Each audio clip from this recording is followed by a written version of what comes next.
கொண்டாயா ஏற்றங்களை தாயா நீர் காட்சி நெதுவெறிய கண்டாயா நாற்று நட்டாயா கலைகளை படித்தாயா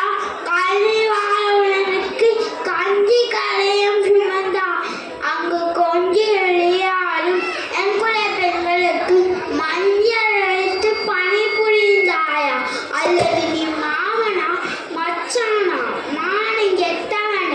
எதற்காக கேட்கிறார்கள் யாரை கேட்கிறார்கள் போரைத்து நெருக்குவிக்கும் உழவர் கூட்டம் பழனியின் உடலையும் நற்கதிரையா குவித்துவிடும் ஜாக்கிரதை